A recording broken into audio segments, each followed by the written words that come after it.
Je souhaite que nous prenions une minute pour prier pour ceux qui sont sur le terrain et aussi pour le repos des âmes de ceux qui sont tombés pour notre patrie.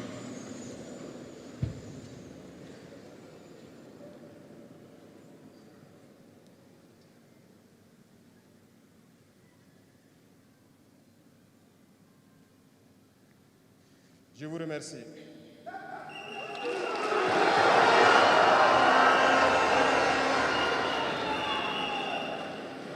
Rendons grâce à Dieu qui a permis que nous nous retrouvions ici aujourd'hui à l'occasion donc de la célébration de la Journée internationale de la jeunesse en bonne santé. Jeunesse, jeunesse du Burkina, jeunesse d'Afrique. La jeunesse, cette phase de la vie où l'on a assez de force, assez d'énergie. La jeunesse, c'est l'époque où on n'a pas assez de temps. Nous devons profiter du temps qui nous est donné, utiliser l'énergie nécessaire pour atteindre nos objectifs, pour changer le monde, changer notre monde, changer le monde des autres, positivement. Les enfants souhaitent grandir pour être jeunes. Les personnes âgées souhaitent redevenir jeunes. Tout le monde veut être jeune. La jeunesse est une bénédiction. Alors profitez de la jeunesse pour faire œuvre utile. Voilà pourquoi quand je vois dans le thème choisi, les deux premiers mots nous interpellent. Intégration, sécurité. L'Afrique fait face à de nombreux défis. Et on doit se poser des questions. La jeunesse est-elle un atout ou un handicap pour le développement des nations? La réponse est simple et sans équivoque, et vous la savez. Les pays développés ont pour la plupart une population vieillissante. Et actuellement, beaucoup de pays ont lancé des programmes pour rajeunir leur population. L'Afrique a cette chance d'avoir une population très jeune. Mais pourquoi l'Afrique n'est-elle pas développée? Nous devrions donc nous pencher sur la question de comprendre pourquoi l'Afrique a une population jeune et qu'elle n'est pas développée. Et que les pays qui se disent développés cherchent donc à rajeunir leur population. Il faut que nous arrivions donc à transformer notre jeunesse en un véritable atout et un moteur de développement pour notre continent. Et pour ce faire, nous avons besoin d'intégration, nous avons besoin de sécurité, de développement, nous avons besoin de nous unir. Certes, vous entendrez parler de l'Union africaine. Oui, elle existe. Mais quel est l'effet de l'Union africaine en réalité? Nous ne pourrons pas parler d'intégration dans le thème et ne pas parler de l'Union africaine. Parce que c'est cette organisation qui devrait nous unir, créer l'intégration réelle. Mais nous sommes au regret de voir ces guerres qui persistent sur le continent africain, qui tuent des millions de jeunes, et que cette organisation, qui est à la tête d'États pourvus d'armées, n'arrive pas à s'organiser pour soutenir certains pays. L'union n'est pas juste un mot. L'union, c'est un symbole. Et nous, jeunes, devrions apprendre leçon de cette situation pour nous unir, pour faire de l'intégration une réalité. J'ai été désagréablement surpris lorsque l'Éthiopie, qui abrite donc le siège de l'Union africaine, vivait un conflit.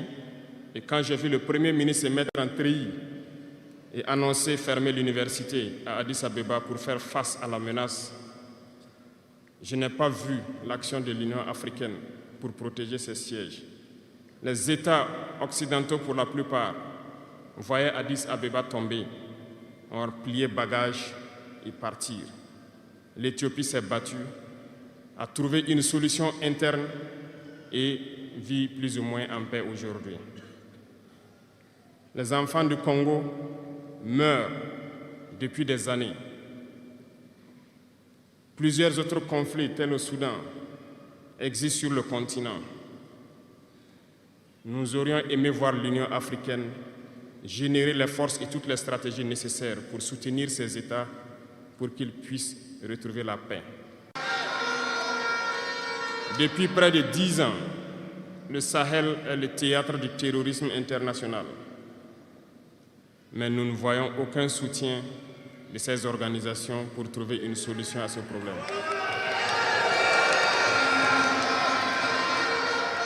Pire, il y a quelques jours de cela, un pays étranger à l'Afrique a annoncé ouvertement avoir soutenu et participé à une attaque lâche, terroriste et barbare contre des forces de notre confédération à Tinzaouaten. L'Union africaine n'a pipé aucun mot pour condamner cette ingérence d'un État extérieur à l'Afrique dans les affaires internes de nos États. Je souhaiterais qu'ils l'entendent et qu'ils sortent donc de leur silence et poser des actes pour que la jeunesse puisse croire en l'Union africaine. Il nous faut nous unir et la seule manière de s'unir, c'est de se parler, de se comprendre et de pouvoir donc asseoir les bases de cette unité-là. Il y a 3 mots, 3 vices, 3 grands vices qu'il faut bannir de nos comportements et de notre vie. Je parle de la lâcheté, la traîtrise et l'incompétence. Il faut bannir ces 3 mots de notre mode de vie. Et je m'en vais vous expliquer pourquoi. La lâcheté recouvre beaucoup de vices. Un lâche a toujours peur. Et lorsqu'on a peur, on devient un esclave. On se plie, on lèche les bottes.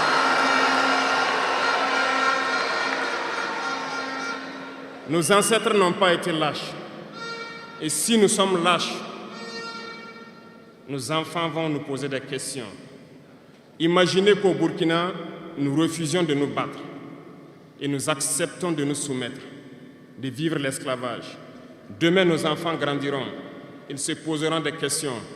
Nos parents ont-ils été des lâches pour nous laisser dans l'esclavage? Que nous soyons vivants ou morts, nous allons le ressentir. Le lâche a peur et les impérialistes ont compris, ils essaient de faire peur aux leaders pour que vous soyez des lâches. Parce que quand vous êtes un lâche, tous les autres vices peuvent naître. On fait tout pour que nous ayons peur. Ils viennent dans nos palais, ils nous menacent directement ou des menaces voilées.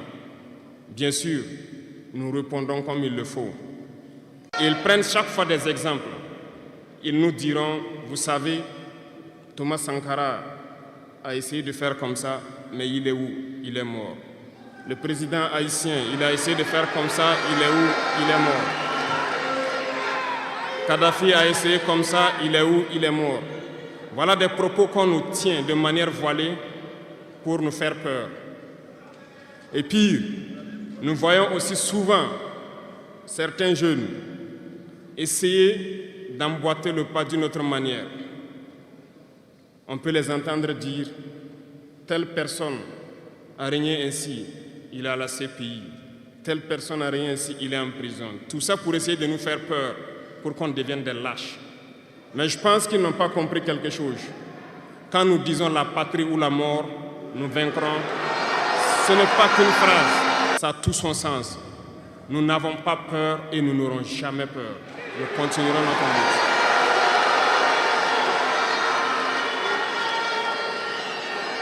Ils ont fait peur sûrement à beaucoup de chefs d'État africains. Vous voyez, souvent quand on s'exprime ou lorsqu'on a l'occasion d'être dans certaines situations à l'extérieur, nous tenons souvent des propos pour interpeller les chefs d'État africains pour qu'on se réveille, prendre soin de notre jeunesse pour pouvoir amorcer notre développement réel. Nous sommes souvent mal compris. Certains ont riposté publiquement à nos propos parce qu'ils se sentent indexés. Mais je peux vous assurer, jeunesse, que lorsque nous nous retrouvons dans les couloirs, ces mêmes chefs d'État nous disent « Vous êtes sur la bonne voie, c'est ce qu'il faut faire pour que l'Afrique puisse s'en sortir. » Alors, nous leur posons des questions à savoir pourquoi vous ne faites pas comme nous, pourquoi vous ne nous accompagnez pas. Certains nous disent qu'ils ont les mains liées, certains nous disent qu'ils ne peuvent pas. Chers aînés, chefs d'État africains, du haut de cette tribune, donc, je souhaiterais dire que les peuples africains sont les peuples les plus pacifiques. Lorsque vous reconnaissez un tort, il faut le dire au peuple. Que nous n'ayons pas peur demain de sortir et dire au peuple « Nous nous excusons, nous avions été compromis, nous avons des biens mal acquis, on nous a compromis par plusieurs choses et que nous demandons pardon et nous revenons sur la bonne voie. » Et de commencer à travailler réellement pour l'indépendance de nos États et notre émancipation. Et je pense que c'est possible. Si nous restons dans cette posture de peur, nous serons lâches et l'histoire nous jugera. Nos enfants poseront des questions, nos petits-enfants poseront des questions. Nous sommes en train d'écrire l'histoire, il n'y a pas de place pour la lâcheté. Si nos ancêtres avaient été lâches, nous ne serions pas là. Souvenez-vous, je vous prends un exemple des peuples Bamileke et Bassa, je veux parler des Camerounais. L'Union des populations du Cameroun, qui depuis les années 50 a commencé une lutte implacable contre les colons. Mais ils ont été massacrés. Les armées coloniales françaises en son temps ont déversé des bataillons d'infanterie, des chars, des hélicoptères, ont anéanti des villages entiers. Les tortures les plus inhumaines ont eu lieu en cette période. Vous pourrez faire des recherches sur ce qu'ils appelaient la balançoire ou le bac à ciment. Des centaines de milliers de populations ont été décimées ainsi en Afrique parce qu'ils ont osé demander aux colons de quitter leur terre. Ça a abouti à une guerre civile qui a duré plusieurs années. C'est pour dire que des gens ont osé, ont affronté à main nue les impérialistes pour que nous soyons là. Il n'y a pas de raison que nous ne puissions pas affronter les impérialistes pour que nos générations à venir puissent vivre. Il y a beaucoup d'exemples à travers l'Afrique d'hommes courageux qui ont refusé d'être lâches, qui ont combattu, qui ont fait face. Eh bien, soyons dignes de ces gens. Nous sommes leurs descendants et soyons dignes d'eux. Un lâche ne peut pas être digne. Ne soyons pas lâches, jeunesse africaine. Parce qu'un lâche est toujours un traître. Et ça va de pair. Ils essaieront de nous faire peur pour que nous soyons lâches. Et si nous sommes lâches, nous allons trahir. Il faut bannir la traîtrise de nos habitudes. Des Africains ont été traîtres pour que la traite négrière réussisse en Afrique. C'est parce que des Africains ont été traîtres que la colonisation a pu tenir en Afrique. Interrogeons l'histoire, nous le verrons. Patrice Lumumba a été trahi parce qu'il a osé tenir tête. Et ces mêmes télévisions belges sont venues au Congo pour quelques billets tendus à des individus au Congo, pour une interview, pour contenter leur population. Et vous avez pu suivre ça. Lumumba nous dérangeait. Il est mort, on est content. C'est de la traîtrise. Beaucoup d'autres héros sont tombés pour que nous soyons là aujourd'hui.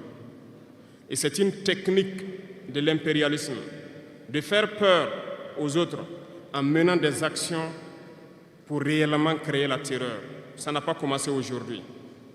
Je vous prendrai l'exemple d'un guerrier qui s'est battu, Victor Biakaboda. Lisez, vous comprendrez.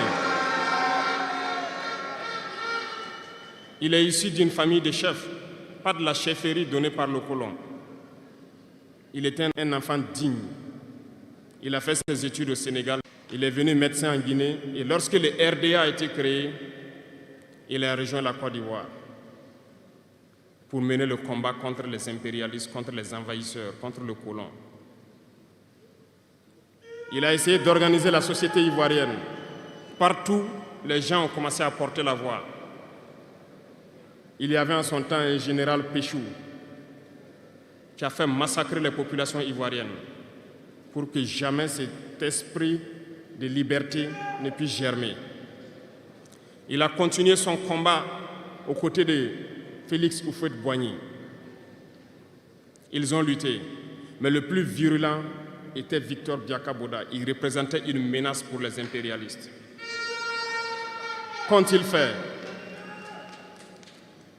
En plus de massacrer les populations qui manifestaient, un soir, ils l'ont tué de manière atroce à côté de Boisflé. Quelques heures après, lorsque les populations de Dimbokro ont entendu l'assassinat, ils ont marché, ils ont manifesté, ils ont été massacrés par l'armée coloniale. L'histoire est têtue, les faits sont là.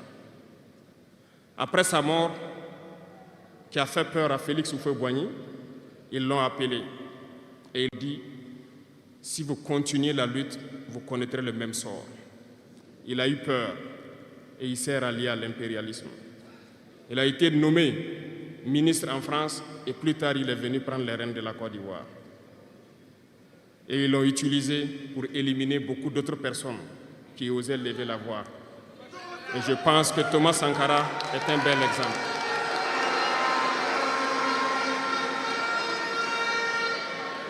Si vous avez peur, vous serez lâche et vous serez traître. N'ayez jamais peur. La lutte doit continuer. Il y a beaucoup d'autres exemples à travers le monde. Et il y a ce phénomène qu'ils ont aussi utilisé depuis belle lurette et qu'ils continuent d'utiliser. Voyez-vous, certains individus, par exemple, se sont retrouvés dans d'autres pays et créé, soi-disant, un gouvernement parallèle au gouvernement du Mali. Vous avez entendu cette histoire. Ce n'est qu'une technique qui a existé dans le temps.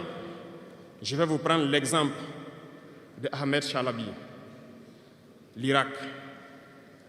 Ce professeur de mathématiques qui a même été dans le gouvernement irakien a été récupéré par les impérialistes et il a formé ce semblant de gouvernement parallèle à l'Irak, aux États-Unis. Et on l'a utilisé pour être donc le mouton de sacrifice. Parce que c'est à lui qu'on a dit de prononcer publiquement que Saddam Hussein développait des armes de destruction massive. Et il l'a fait. Ils l'ont utilisé. Et cet alibi a été utilisé pour tuer des millions d'enfants en Irak et détruire l'Irak. Et vous savez quel a été le sort de Chalabi? Un soir, après une interview, dans l'interview, il disait même qu'il sait que la CIA est sur son dos. Quelques heures après, il a été retrouvé mort dans son lit, mort de crise cardiaque. Si vous trahissez, vous aurez des fins macabres. C'est ainsi. L'impérialisme n'a pas d'amis. L'impérialisme vous utilise et quand il finit de vous utiliser, il fait de vous ce qu'il veut. Suivez mon regard, vous comprenez de quoi je parle. Ça a toujours été comme ça.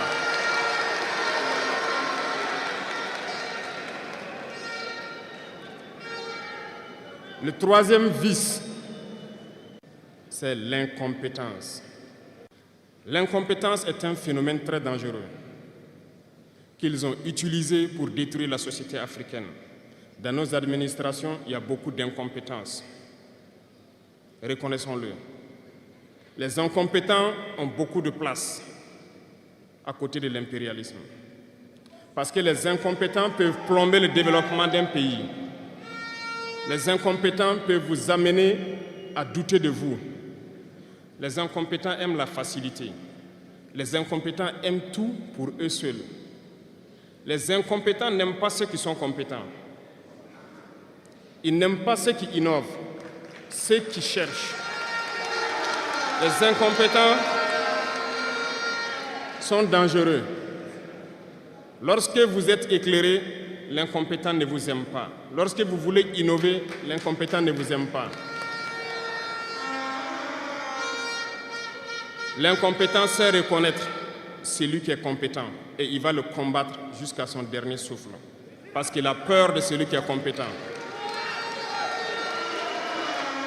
Cherchez la connaissance et travaillez dur pour être compétent. Bannissez l'incompétence. Parce que, à travers les distractions qu'on veut nous faire adopter, on devient incompétent. Je vous prends un exemple. Les réseaux sociaux sont les lieux de publication des informations aujourd'hui. Les gens s'informent à travers Internet et beaucoup de choses. Un jeune qui publie sur les réseaux sociaux un article sur sa ferme ou un projet agricole ou un projet scientifique, je suis jeune, je connais les termes. Il n'aura pas peut-être 1000 vues. Mais un jeune qui publie sur des futilités, il a des millions de vues.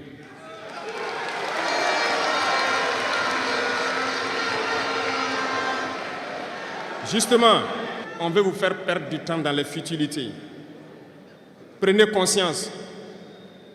Intéressons-nous au travail et cherchons la connaissance. Cherchons la compétence. Se distraire, c'est bien, mais on doit travailler d'abord, avant de se distraire. Cherchez la connaissance, sinon vous perdrez du temps à ne rien faire.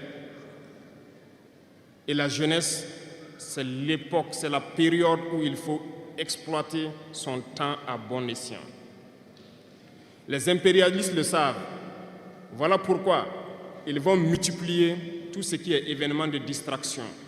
Ils vont multiplier tout ce qui est événement qui peut vous détourner du travail pour que vous soyez des incompétents. Et en ce moment, quand vous êtes endormis, on choisit les incompétents pour diriger tout ce qui est structure importante. Et vous n'avez le choix que de vous plier. Ne soyons pas incompétents, cherchons la connaissance. Les incompétents se cachent souvent derrière des mots. Ils emploient les termes de démocratie, de liberté, sans se rendre compte de quoi il s'agit. Camarades, la démocratie est un état d'esprit, autant que la jeunesse est un état d'esprit. C'est soi-disant démocrate, mais regardez le monde. Comment est-ce qu'on peut vouloir imposer la démocratie en tuant des millions de personnes? C'est de la dictature, ça, ce n'est pas de la démocratie. Ça ne s'impose pas. Ceux-là qui se disent démocrates, mais regardez, nous avons vu des scènes où on a empêché des gens de rentrer dans des assemblées. On a vu des scènes où des forces ont débarqué dans des assemblées pour obliger les députés à prendre des textes. On a vu des scènes plus terribles que ça, où les gens tuent leurs manifestants. Mais eux, ils s'appellent démocrates et nous, on nous appelle donc des putschistes.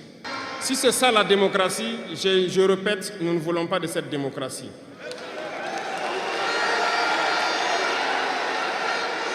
Et quand vous voyez souvent les incompétents, ils ne cherchent pas à savoir quelle est la signification du mot démocratie en réalité. Ils s'accrochent juste à la définition qui lui a donné l'impérialisme et il se met à parler de démocratie sans réellement connaître le fondement. Ça, c'est de l'incompétence. Il faut chercher à connaître, avoir la connaissance, regarder le monde pour redéfinir la démocratie telle que nous le voulons en Afrique. Les incompétents se cachent derrière les libertés. Retenez une chose, il n'y a pas de liberté individuelle qui existe. C'est un fait. Vous pensez vraiment que chacun est libre? La liberté est collective. Tant que nous vivons dans une société avec des règles, la liberté est collective. Parce que si vous ne respectez pas les règles, vous ne pouvez pas vivre dans la société. Si vous êtes libre de parler comme vous voulez, l'autre aussi est libre de vous répondre comme il veut. Ça sera du désordre.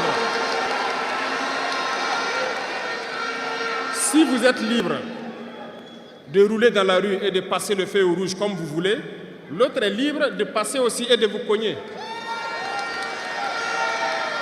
Vous comprenez que si la liberté individuelle prend le dessus, nous sommes dans une société de désordre. Voilà pourquoi il y a des règles dans la société. Et les règles, tout le monde doit les respecter. Et là, on parle de liberté collective. Donc, certains se donnent le droit de parler de leur liberté individuelle à eux, mais ne tenant pas compte des autres.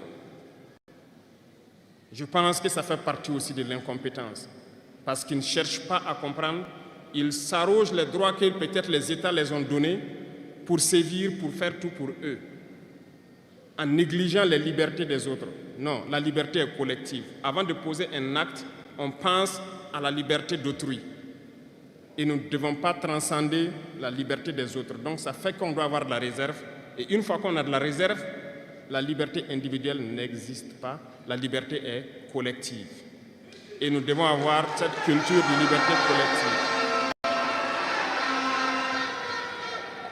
Cherchons donc la connaissance, lisons, interrogeons l'histoire.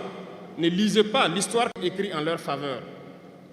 Cherchez la connaissance à travers plusieurs sources et vous comprendrez dans l'histoire qui s'est battu pour l'Afrique, comment nous devons nous battre pour continuer cette lutte de nos dévanciers. Et je ne terminerai pas mes propos sans faire un coup de gueule encore au volet de la communication. Parce que, comme je le dis, c'est l'arme fatale de l'impérialisme. Et vous, jeunes, vous devez tout faire pour savoir distinguer le vrai du faux. Nous continuerons à démonter les mensonges des médias impérialistes qui essaient de toujours créer des soucis en Afrique.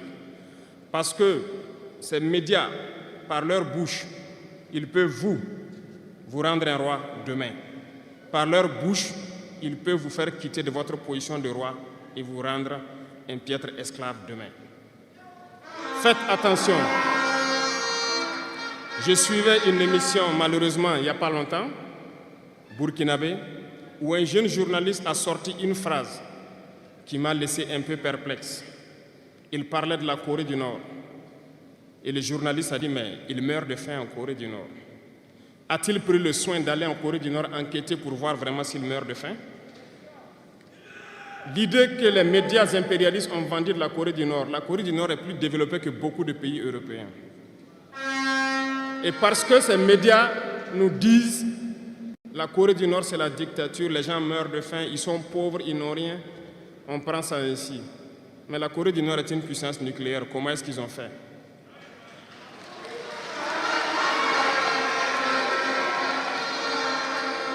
Faisons attention à la communication.